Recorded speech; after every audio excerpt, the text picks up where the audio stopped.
Next on Time for Living, the Massachusetts Senior Games. Meet some top-notch athletes who are a lot like you. We'll introduce you to Ann Wolf, and you'll see why she's getting this week's second effort salute. And get set to head to the Florida Keys, today's traveling around destination. All this and more coming up next on Time for Living.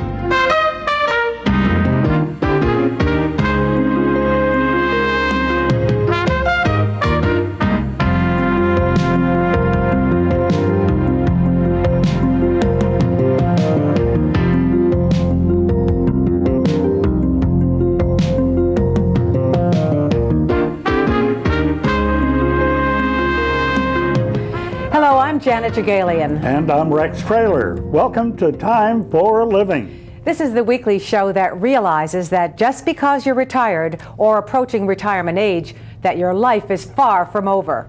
With just a little bit of planning and the right attitude, your retirement years can be a lot of fun.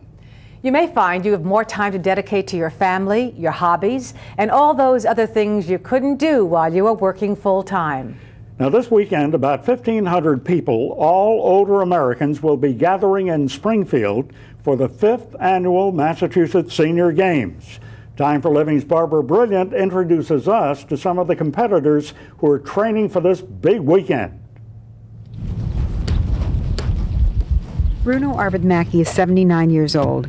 Today he's training for the 1996 Massachusetts Senior Games. Bruno is a talented athlete, having held the world record in the shot put, being a top 10 NASCAR skier, and winning the silver medal twice at the U.S. National Senior Sport Classic. But the happy and healthy trim man you see today is the new improved version of Bruno. I was overweight, and I had family problems, and I had a massive coronary in 1967. Bruno viewed his heart attack as a wake-up call and set out to rewrite his life story. And I made up my mind that I was going to get my health back and see my grandchildren growing up. Another late bloomer to athletics is Kenneth Folsom. Now a champion runner and doubles tennis player, Kenneth got the inspiration from his younger co-workers at AT&T when he was 54. On Monday mornings, I would listen to the fellows and girls talking about what a fine time they had running a race somewhere and how nice it was to see their friends and all of that. And I figured this was a good thing to get into where I could do it by myself. At 70, Kenneth runs road races nearly every weekend. But that's not all. He's got a full schedule during the week as well. I get up at around 6 and I play tennis 5 mornings a week for 2 hours. And then one day I'll run about 6 miles. The next day I'll work on the treadmill. I have to get in one so-called long run, which is for me 8 to 10 miles at a slower pace.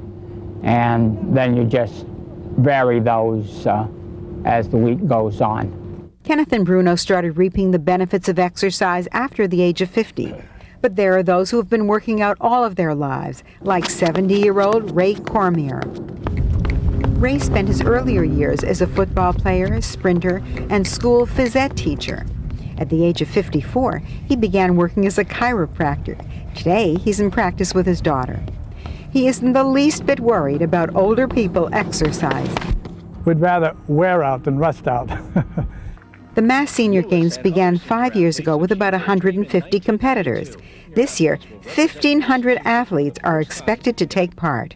It keeps those competitive juices flowing. It keeps you on edge. It keeps you active. It keeps you a well-balanced. It makes you a well-balanced person, physically and psychologically. Retired Boston TV reporter Walt Sanders is the spokesperson for the Mass Senior Games. He's also a participant, having won the gold medals for the 100 and 200-meter races. They have a triathlon where you bike, you run, you swim, so there's something for everyone. I think of Esther Williams. I really do. Alice Palumbo is a Marine veteran of World War II. She started swimming in her late 50s because she had back problems. I don't have any more aches and pains. I feel better now than I did when I was a young girl. Alice has won 2 gold medals for endurance swimming. She swims daily with Marion Connolly. For me, I find it just relaxing. You know, when you're home with 6 kids and you can get down to the Y at noontime, it just relaxed you. Any problems you thought you had, you just started swimming and everything disappeared. Dorothy Rodolfi was afraid to enter the swimming competition, even though she swims every day. I didn't have confidence in myself. I thought you had to be a real swimmer, but I could have done it. Dorothy is looking forward to the next year's games. If, like these athletes, you want to go for the gold in your golden years, speak with your doctor and start training. Today, you may just be a spectator, but tomorrow you could very well be a participant. Good health is good insurance, but you've got to work for it. Go for the kill. I'm Barbara Brilliant. Time for Living. Joining me now in studio to tell us more about the Senior Games is Sandra Shaw.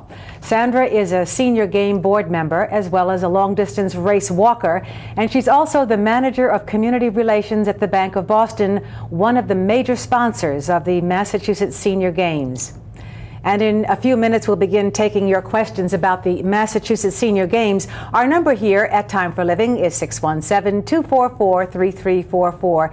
So please pick up the phone, give us a call. We'd love to hear from you. Welcome to Time for Living, Sandra. It's nice to have you here. Thank you. I must admit that until this past week, I had never heard of the Massachusetts Senior Games. And the more I began to learn about it, I just think it's one of the best kept secrets around. It is. We're trying to make it more well known because there are so many active seniors that who would love to participate, but it takes time. After seeing the film clip of people getting ready to get into training for the event, it's obvious that you can be in training all year round, doing things that you enjoy, as well as keeping an eye on being physically fit, and then get together with other seniors and have a ball. Yeah.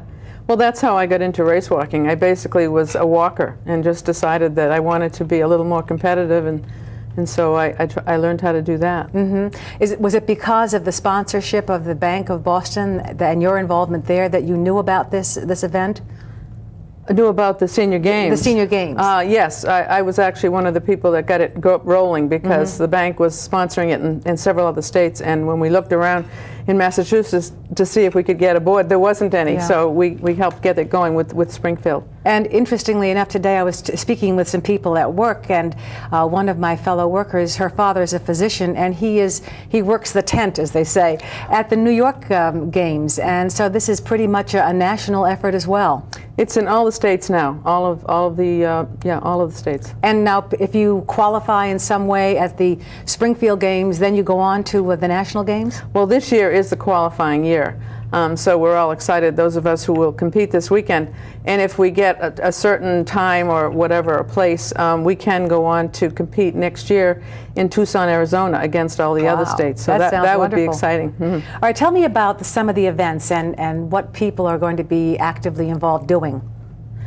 Well, there are at least 20 different sports represented out there. I mean, all the field and track events, walking, running, discus, high jump, every kind of, field and track event. But there's tennis and there's volleyball. There's tennis, there's golf, there's 3-on-3 basketball, there's archery. We had a triathlon a couple of days ago.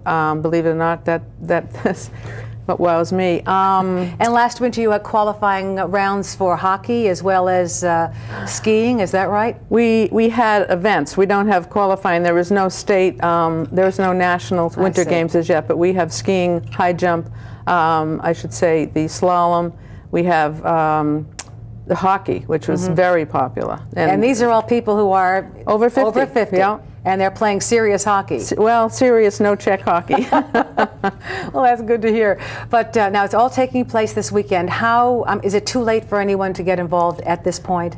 Not really. To get involved in, for instance, the fitness walk, which is not a competitive event, but which is something that's just fun to do, and there'll be quite a few people doing that.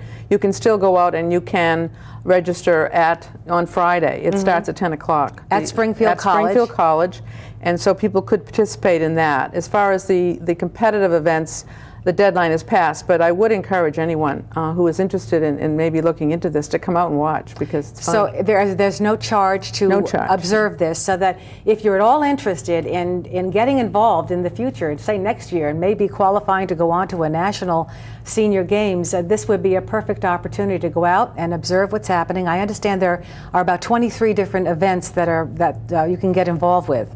That sounds about right. 23. Every year we add new ones. I mean, it's hard to keep up. Do you have to really be a top-notch athlete to consider possibility of getting involved? No, not at all.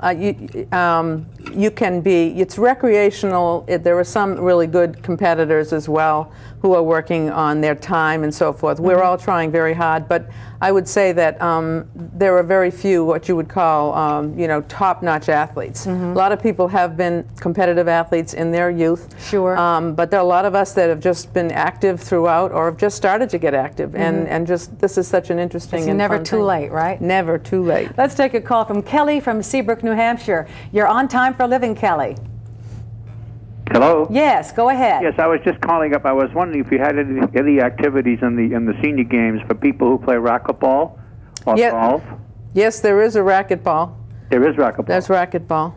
And do you just sign up for that, or? Well, the deadline has passed. I mean, it was a week ago, but I would encourage you to come out. New Hampshire has senior games as well, I believe. I didn't know that. And what's the best way for him to get more information? Through Council on Aging or through a certain sponsor? I don't know about a sponsor. I think the state is involved in New Hampshire. I would call your local Council on Aging. That would be the best source. Okay. Thank you very much. Very good, Kelly. Thank you for your call. Yep, bye-bye. I think that people should definitely get as much information as they can. And as I said, reading through the information that came to me, it was apparent that this is something that is growing in numbers annually. That you started off with 150 and it's up to 1,000 participants roughly this year. Well, we started with 100, not to correct you, but we started with 100 recreational walkers, and we're up to at least 1,500 athletes involved in the game. How long is the walk that you might be able to qualify or get into this time around? The fun walk or the fitness walk,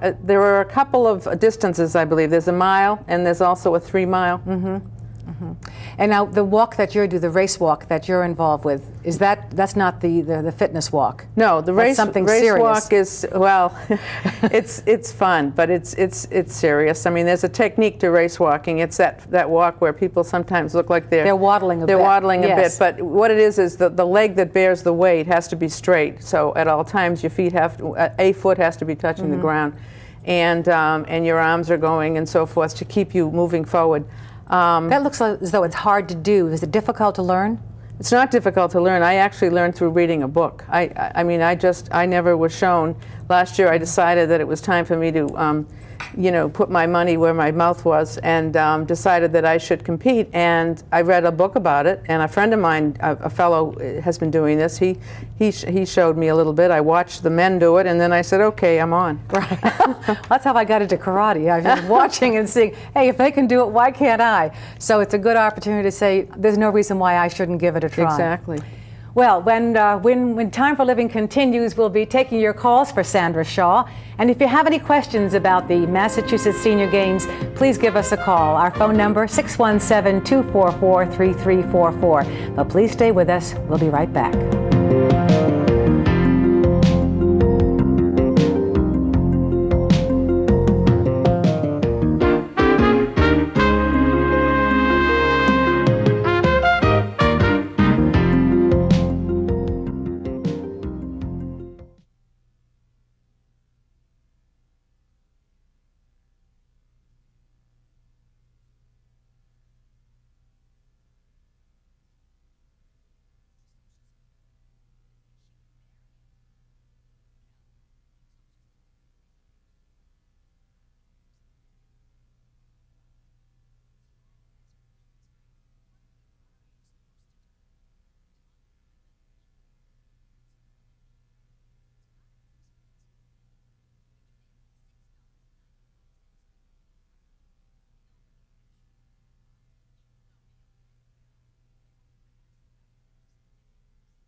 And welcome back to Time for Living. If you've just joined us, I'm talking with Sandra Shaw about the Massachusetts Senior Games, which will be taking place this weekend in Springfield, Massachusetts.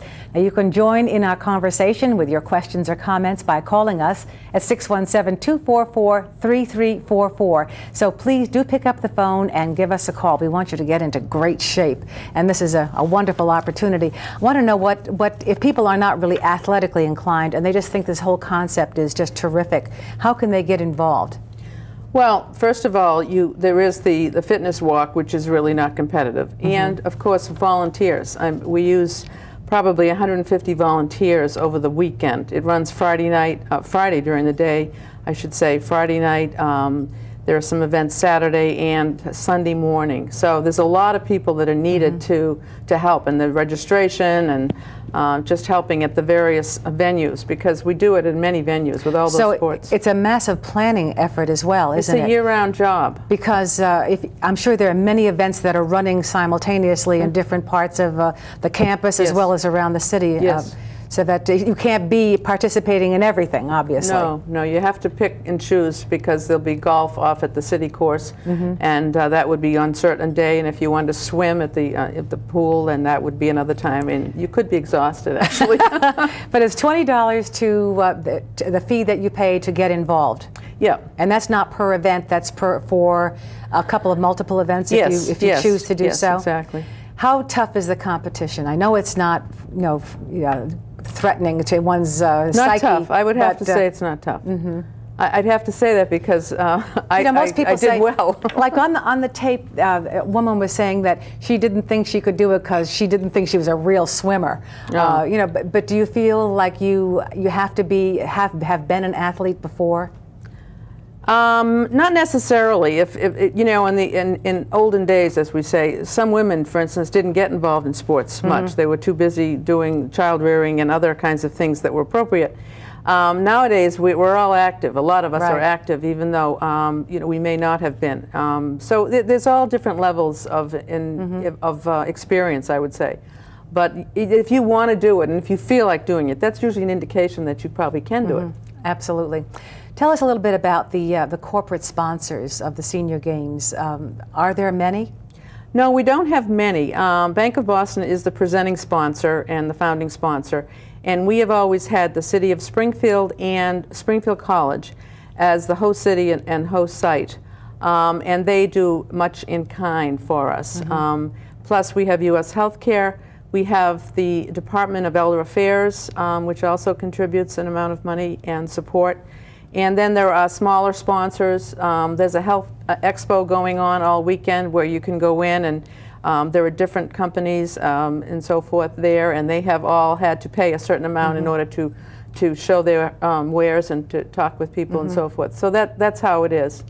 Do any younger people get involved, people who perhaps are just keeping an eye on what's happening, thinking for their parents or for themselves for the future? Get involved in what way? Just observing, Oh, you mean at the venues, you'll see a lot of young people watching their mother or their grandmother or whatever, grandfather. But not a lot of spectators, mostly family, rooters and so forth, supporters. But you have doctors around too, in case you pull a muscle or hurt yourself. Excellent. They have wonderful support staff there. Yeah. They really. Now tell me how you qualify to go to the national games, because that must really be a thrill. I think in my event, you have to get a first prize, I should say a gold medal, and I don't know if the silver. I'm not even sure. I mean, I'm planning to try to get the gold. Okay. So you'll be off to, where is it being held next year? Tucson. Okay. Where it will be competitive. Yeah. That gets serious, but it's a whole week-long thing, and a lot of people from all the different states. I already have a friend in Maine who's in the Senior Games, a lobsterman, who says, "We'll see you there. I'm going to bowl." And I said, "Well, I don't know yet. I haven't qualified." But it can be a lot of fun. Let's take another call. Catherine in Stoneham, you're on Time for Living. Hi. My school works with senior citizens groups, and we do a lot of events with them and take them places. And I was wondering about tickets, how you would go about getting tickets. No ticket would be necessary. I mean, you can just go out there and drive up and go in and watch the competitions. That sounds great. The other thing is we're also talking about starting a volleyball team. And we've got people in the group who are ages between 65 and 80, and how would they know fitness-wise whether they'd be able to play? What would be a good way for them to start to know their fitness level? In other words, are they teams that you put together, or there are teams that enter? We don't put them together, and certainly anyone deciding to start in getting involved in a sport that physically intense, and you're talking an older age, I would check that out with the doctors. Volleyball is pretty intensive. I'm surprised. The age of 60. These women want to play. They want to hit the beach. There you go. That's great. Well, good luck to them. And you know, it might be a great idea. I know that with the Special Olympics, many high school age people got involved in helping them train. And you never know, maybe there might be an opportunity for young and old working together to help train and get the older folks ready for these events. That's a great idea. Sure. Yeah. Thank you very much for your call, and continued success in what you're doing. Thank you. I think it's wonderful when people get so motivated to want to get involved in that way. Oh, yeah. All right, tell me a little bit more about the National Games. You've never been, have you? No, and I may not. Now, do they keep times for you before you go? You get a gold medal, but I mean, do you have your time measure up against someone else's time once you get to the Nationals? In order to qualify, they're checking. You have to make a certain time in any sport, or whatever the measure is. You have to reach a certain level. And then when you get out there, I mean, this is all computerized, and it's very, very professionally done. Even at the state level, our games have been run so professionally right from the beginning. It's amazed me. Because any possibility it will ever be held elsewhere outside of Springfield College? I mean, somewhere else in the state? Yes, we definitely are interested. On the Senior Games Board, we've been talking about this for a long time. In fact, Quincy has had their own senior games for a dozen years. We got a lot of help from them, and a couple of the people on our board are from Quincy. And also, I know Boston just had a senior games. They have their own senior games. What we'd like to do is have feeder sites where they would have preliminary competitions, and then those who make a certain level would then come out to the state, and then that would even, up the level. Well, up the level of ability too. Yeah, it would. Yeah, it would. So it's in its infancy in a sense, and it's going to be growing, and be wonderful to get involved at this point. So I'm going to encourage anybody who's got some free time this weekend to be sure and get out to Springfield College and take this in, because I think it's not only feeds into the activity that people are looking for to stay fit and to eat well and get ready for later life and in a healthier state, but also some fun as well. Definitely, and it's uplifting to see all these people working so hard. I mean, it's a revelation. It really is. I hope to read your name in the paper as a winner, as a gold medal winner. Thank you. We'll try. We've enjoyed this very, very much. Thank you. I enjoyed it. Thanks. As we just discussed, maintaining your health is key to valued aging, and thanks to advances in medicine, people are staying healthier longer. A few weeks ago, we had a show about healthy bones, and now we have an update. As you may know, millions of American women suffer from osteoporosis. It's one reason why so many older women suffer hip fractures. So far, the primary way to diagnose the disease has been with X-rays. But as Time for Living's Carolyn Murdoch tells us, researchers at Washington University in St. Louis are developing a new method that's harmless, inexpensive, and uses technology that is thousands of years old.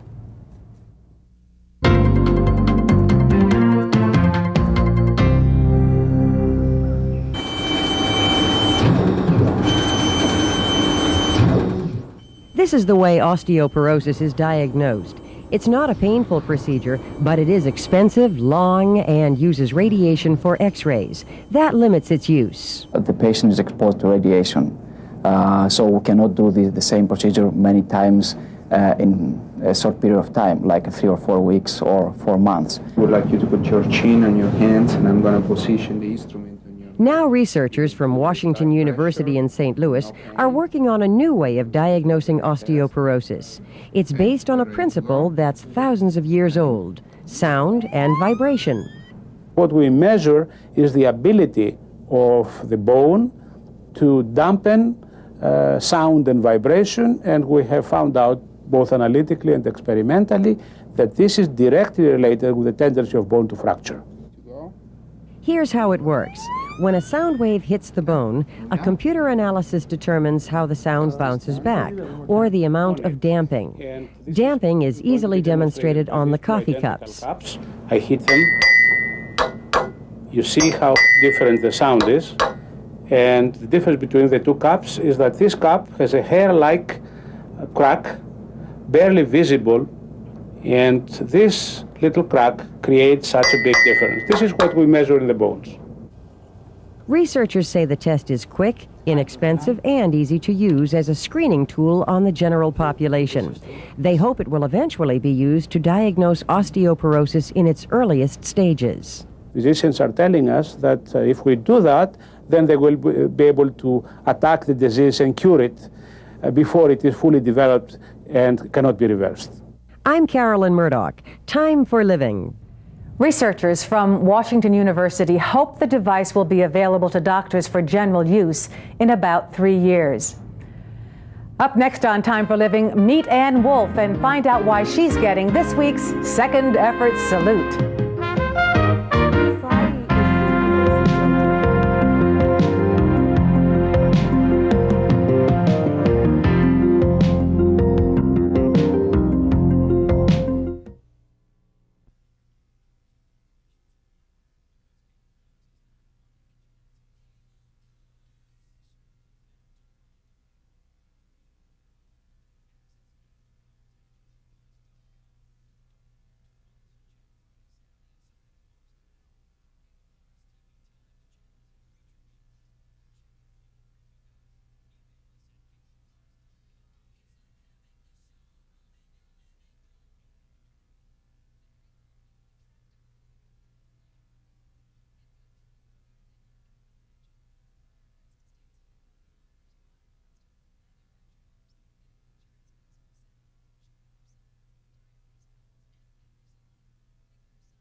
One thing is certainly sure about growing older. It's a period of constant change. And some of the change is good. Some of it is not.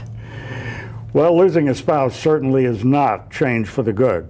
But how the surviving spouse deals with the loss can be an inspiration to others facing similar situations. Time for Living's Rod Fritz introduces us to Ann Wolfe, who had to take over her husband's multi-million-dollar sports and entertainment empire after he died suddenly. Ann Wolfe gets this week's Second Effort Salute. Hi, Pam. I just wanted to check with you how that went with Mo Vaughn the other day. Oh, it's going well. For 32 years, Ann Wolfe was married to one of the most successful sports attorneys ever. It was Bob Wolfe who pioneered the art of the deal, negotiating huge salaries for his clients. Ann was by his side every step of the way. It was an unusual marriage. First of all, I was married to, when we started out, we weren't in this business particularly, and we sort of grew together. His first client was Earl Wilson, and Earl Wilson came into our family and became friends. And from Earl Wilson, one athlete came from one another to another. And then as these athletes who were originally from Boston would be moved to other cities or other teams, they would refer people from their team to Bob Wolfe. So Bob was really the first sports attorney in the country. As Bob Wolfe's practice grew, Ann grew accustomed to being the wife of a very high-profile man. But little did she realize she was getting an education as well. I had a lot of confidence, I think, maybe in myself. So, my husband made me feel part of the team. We looked at everything as a team, even our home life, the office. Everybody was working together for the goal of making things go well for the client.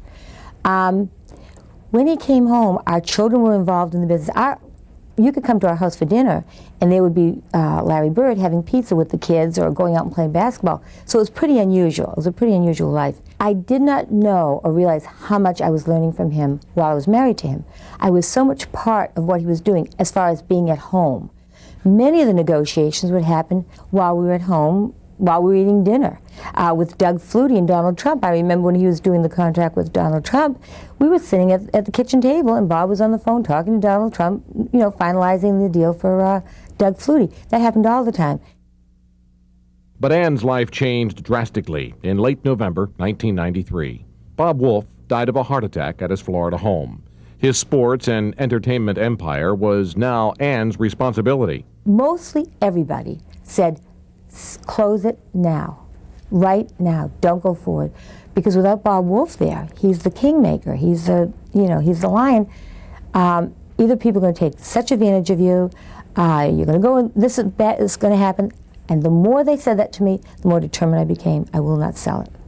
I'm going to see what happens. That's why I talk about baby steps. Those were the baby steps. We have a chance to get represent now a major racing entity, IRL. To learn the intricacies of the business, Ann made it a point to sign each and every check. That way, she knew where all the money was going.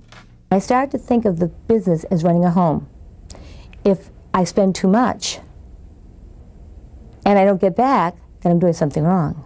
You know, if I get $100 a week for food and I'm spending $110, something's wrong. So I just thought of like any woman that would run a home with children and family and looked at it that way. Now, 2.5 years after her husband's death, Ann has finally sold the business. But she will stay on to run the Ann and Bob Wolf Charitable Foundation. What I did was I started giving money back into the community, not even just locally, it's almost internationally. I've had projects. And people come to me for requests, or there's groups like the Genesis Fund, which is very important to me, Greater Boston Aid for Retarded Citizens, MSPCC, Travis Roy Fund, the Boys and Girls Clubs of America, and on and on. Welcome to Bob. Ann sees herself as the bridge between the old Bob Wolf associates and the new. All I want to do is run the Bob and Ann Wolf Charitable Foundation. That's all I want to do. And also to help Ed and the new Bob Wolf associates to go forward and reach maybe a higher level or a better goal. I'm Rod Fritz. Time for living. Ann is doing some really wonderful things with the Charitable Foundation. She certainly is, and in just a few weeks they'll be holding the Bob Wolf Sports Festival. It will be made up of clinics and feature athletes and celebrities on Friday the 28th of June at Franklin Park in Roxbury. And then on Saturday the 29th at the Sheraton Boston, there'll be a gala fundraiser featuring dozens of celebrities and sports figures. Now, if you'd like more information about the Bob Wolf Sports Festival or would like tickets to the gala, call them at 617-732-2559. Now, if you know of a group or a person worthy of our second effort salute, please let us know. Write to us here at Time for Living, Post Office Box 1698, Framingham, Massachusetts, 01701. Or you can give us a call on our voicemail. The number is toll-free, 1-800-232-7213. We'd love to hear from you. Up next on Time for Living, our Traveling Around segment. We'll be taking you to the Florida Keys, so don't go away.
Well, the summer months are here, and it's time to start thinking about vacations. Everyone wants to get out of town, and older folks are no exception. Well, you might want to start planning your winter getaways as well. It seems like only a few weeks ago we were in the midst of a terrible New England winter. And the days are nice now, but before you know it, winter will be here again. What an awful thought. One place you might want to think about visiting, the Florida Keys. Have you been there? That's today's Traveling Around destination. We begin our visit in Key West. The locals, or conchs as they're called, are proud of their reputation for independence and whimsy. There's people like Jim Hendricks, who's restoring the original African Queen. You also see it at places like Sloppy Joe's, where Ernest Hemingway used to hang out. Today, Hemingway's home is open to tourists. You can visit the study where he wrote Farewell to Arms and For Whom the Bell Tolls. Here, too, dozens of descendants of Hemingway's own cats. To explore Old Key West, take the $11 Old Town Trolley Tour, or for a bit more, your own rickshaw tour. Either way, stop by the Lighthouse Museum. There's a great view, 99 steps to the top. And at Mel Fisher's Maritime Museum, treasure from sunken Spanish galleons is on display.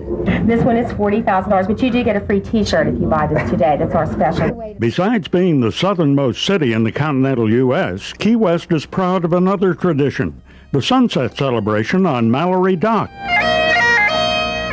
Musicians, offbeat performers, stuff to buy in what some people consider the most beautiful sunsets in the world.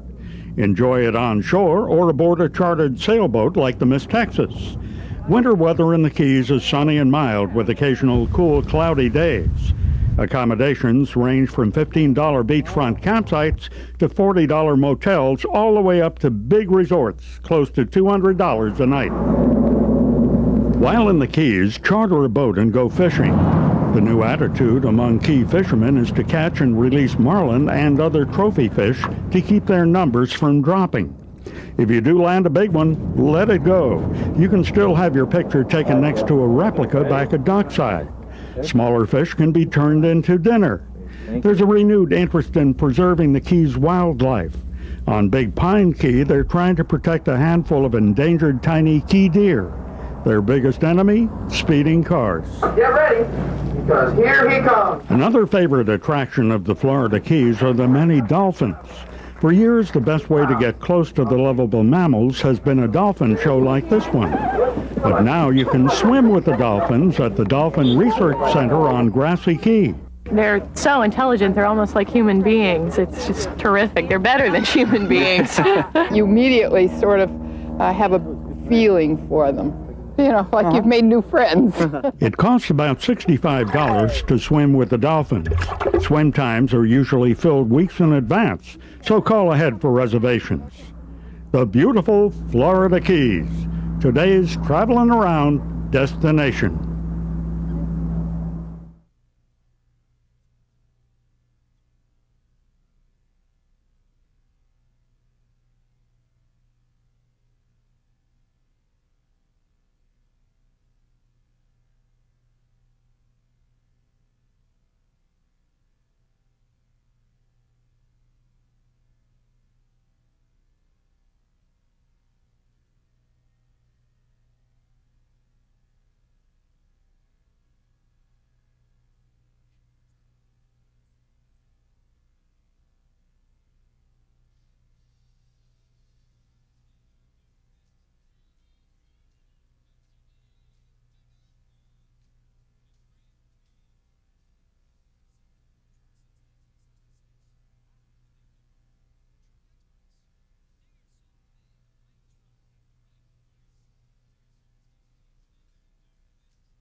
Welcome back. In the past on Time for Living, we've told you about benefits, investments, and retirement planning, and we hope you've benefited from that information. Well, today we want to talk about benefits you may not be aware of, or you may not think apply to you. Time for Living's financial expert Steve Burke explains in today's Health, Finance, and More. Hello. Are you a veteran of World War II, Korea, Vietnam, or even the Gulf War? Or a family member or friend of a veteran? With the recent celebration of Memorial Day, I thought of veterans and their families who may be missing benefits to which they are entitled. They could be losing money right now, or spending money unnecessarily, or their children could in future years spend money they don't need to. If you're a veteran, honorably discharged, or the child or spouse of a veteran, it's important that you consider the advice we almost always recommend. Ask lots of questions. In this case, we're talking about the Veterans Administration in your area. They have lots of information to share with you, the veteran, or the family of a veteran. For example, did you know that there is a Women Veteran Health Program Extension Act of 1994? It was established to improve health care services for veterans, in this case, women veterans. A World War II had WAFs and WACs. Desert Storm had women in the front lines. There may be many women who are entitled to a number of veterans benefits, and yet they aren't aware of it. If you are a female and served in the armed forces in one of the military actions and have not contacted the VA in the last 5 years, it is in your self-interest to check. Now, there may be nothing, or there could be many programs which might be of help to you. Another example, those veterans of World War II who had a VA real estate loan before may still have a remaining entitlement for VA financing. Or Persian Gulf vets, basically reservists and National Guard members, may be eligible too. If you're a veteran or know a woman or man, friend or relative who was a veteran of one of our overseas conflicts, they should check with the VA. Many vets of World War II don't realize they may be entitled to benefits ranging from real estate assistance to nursing home care. Put another way, if you, the veteran, or a parent, or a friend of a veteran with an honorable discharge has not been in touch with the Veterans Administration within the last 5 years, it might well be to your or their advantage financially to contact the local VA office. While none of us like to think about the inevitable, there is often financial help for burial in national cemeteries, for headstones and markers. Beyond that, income benefits for spouses, children, and even parents may be available, depending upon their financial position. These are potential benefits which were earned by the soldier, sailor, Marine, or Air Force member, and just recently, the Merchant Marine personnel. So there's no reason to look at the assistance as charity. If the veteran qualifies, it's well-deserved. Keep in mind, if the Veterans Administration is not contacted, they have no way of knowing your situation or questions you may have. To give you a sense of the areas you may want to review with your local VA, the 1995 edition of Federal Benefits for Veterans and Dependents contains 95 pages covering topics from adapted homes and affirmative action to vocational training and women veterans. A phone call or a visit to the Veterans Administration in your area will get things started. If you have specific questions, they can probably answer them then and there. If, on the other hand, you're not sure what benefits you might be entitled to, ask them to send or give you the many booklets which describe the assistance available. To make it easier for the VA to be helpful, it's important to have military papers, medical reports, and income tax forms, along with other personal papers such as birth certificate and marriage license or divorce decrees. This makes decisions by the VA quicker and easier to achieve. The families of veterans should have these papers, plus a death certificate if the veteran has passed away. This also applies if the veteran is incapacitated or unable to do for herself or himself. In summary, then, the Veterans Administration can't help if they're not asked. There's a lot of help available from the good people of the VA, and you can expedite matters by being prepared. Time for Living, I'm Steve Burke. Thanks, Steve. That's great information. That's Steve Burke of Coordinated Financial Planning. If you have any questions for Steve, please send them to Health, Finance, and More, Time for Living, Post Office Box 1698, Framingham, Massachusetts 01701, and 9998. Or you can call our voicemail number at 1-800-232-7213. Up next on Time for Living, the weekly check of our mailbag. We've got a picture you won't want to miss, and of course, more letters. So stay tuned. We'll be right back.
It really is wonderful to get your cards and letters. We love hearing what you think about our show. Well, Rex, you certainly have a lot of fans out there, and one of them sent you a picture. Casey King of Roxbury sent this picture and letter. She writes, "Dear Rex Trailer, enclosed are the pictures that you so graciously posed with my 94-year-old grandmother, Mrs. Argenia Beck. Mrs. Beck is on the right. We all enjoyed meeting you in person, and I'm sure Mama and her neighbor are still bragging about their grand luncheon adventure. Thank you so much for your graciousness. You've helped make our time together even more memorable." Well, I had a great time there too. And that was at Florian Hall, and all those seniors were absolutely marvelous and promised to watch our show all the time. That's good. You know, you might see some familiar faces on your newsstand this month, Janet. We've made the front page. How about that? Thanks so much to the folks at Senior Advocate who have profiled Time for Living in this month's edition. The Senior Advocate is a great newspaper for older Americans. We're really thrilled to be featured. And we'll be thrilled to hear from you. Just drop us a line. Our address is Time for Living, P.O. Box 1698, Framingham, Massachusetts, 01701. Or you can give our voicemail a call. Our toll-free number, 24 hours a day, is 1-800-232-7213. Well, coming up next on Time for Living, a look ahead to future shows. So please stay with us.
That's going to do it for this week's show. Thanks so much for joining us. You know, we've got several exciting shows planned for you in the weeks ahead. We'll be taking a look at the celebration taking place this summer at Revere Beach. They're marking the 100th anniversary of Revere Beach. It's a great way to kick off the summer. We'll also be taking you on a trip on board the Royal Majesty. We'll be taking you on a cruise to Bermuda, and it'll be a lot of fun. It certainly will. We'll also have our regular features, Second Effort and Traveling Around, as well as financial tips. Now here's our address one more time here at Time for Living. It's Post Office Box 1698, Framingham, Massachusetts, 01701. Now please drop us a line. We'd love to hear from you. And remember, this is your show. We'd like suggestions about things you'd like to see on this program. Absolutely. Like if you want to take in the senior games this weekend at Springfield College, I think it's a real fun time. And I personally plan to get ready next year to get involved. Now, all you folks who were disappointed that you weren't able to get tickets to the Olympics in Atlanta, you can just go up there to Springfield and go to Springfield College, watch the senior games, And I would imagine that just as much effort goes into those absolutely. as into the Olympics. Sandra said that it's a year-round effort, that the planning that goes into it. But I think that in time we're going to find this to really be a major event here in Massachusetts, with feeder systems that lead to either Springfield or wherever it's going to be held for the state and then on to the nationals. Why not? I mean, you know, no one wants to face getting old, and they don't have to get old by staying young, and being physically fit is what it's all about. That's for sure. We leave you now with one more look at the Florida Keys, but in the meantime, remember, it's time for living.